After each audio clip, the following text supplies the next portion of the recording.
আল্লাহ আমাদের যারা মারা গেছে তুমি তাদের কবরের শাস্তি মাফ করো, তুমি তাদের কবরকে প্রশস্ত করো, তুমি তাদের কবরকে আলোকিত করো।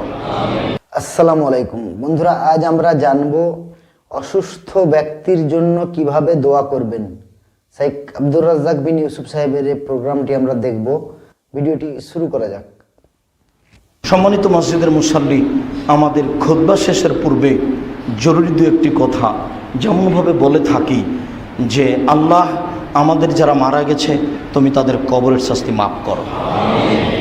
আমাদের অনেক পূর্বসূরি যারা চলে গেছেন এইসব মসজিদ দেখাশোনা করেছেন, মক্তব দেখাশোনা করেছেন, মাদ্রাসা দেখাশোনা করেছেন, মুরব্বীরা আমাদের জন্য পাথেও আমরা তাদেরকে দেখে তাদের অনুসরণ করে আসছি। আপনারা দ্বিধাদ্বন্দ্ব ত্যাগ করে এই দ্বীনি কাজগুলো, সামাজিক কাজগুলো সুন্দরভাবে বাস্তবায়ন করার চেষ্টা করবেন, যাতে করে পরবর্তী যারা আসছে তারা যেন আপনাদের জন্য দোয়া করতে পারে। আমরা মানুষ হিসাবে বলছি, আল্লাহ আমাদের যারা মারা গেছে তুমি তাদের কবরের শাস্তি মাফ করো, তুমি তাদের কবরকে প্রশস্ত করো, তুমি তাদের কবরকে আলোকিত করো।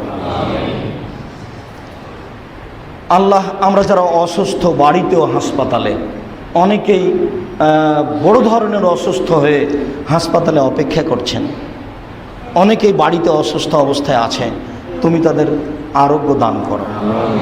আজবিল বাস রব্বান নাস আসফান্তা সাফিলা সেফাইলা সেফাউকা সেফুল্লাহির সাল্লাম। আল্লাহ যারা আমরা বেঁচে আছি তুমি তাদেরকে তোমার রাসূলের পদ্ধতি অনুযায়ী চলার তৌফিক দান করো। আমরা যেন সত্য সত্যই সুন্দর করে ওযু করে আমাদের অতীতের সব পাপ মোচন করে নিতে পারি, আর আমাদের সালাত যেন নফল হয়ে যায়, অতিরিক্ত হয়ে যায়, এই সুযোগ তুমি করে দাও। তোমার দরবারে আন্তরিকভাবে জুমার খুতবার শেষে এই আবেদন রেখে আজকের জুমার খুতবা এখানেই শেষ করলাম। সাল্লাল্লাহু আলাইহি ওয়াসাল্লাম।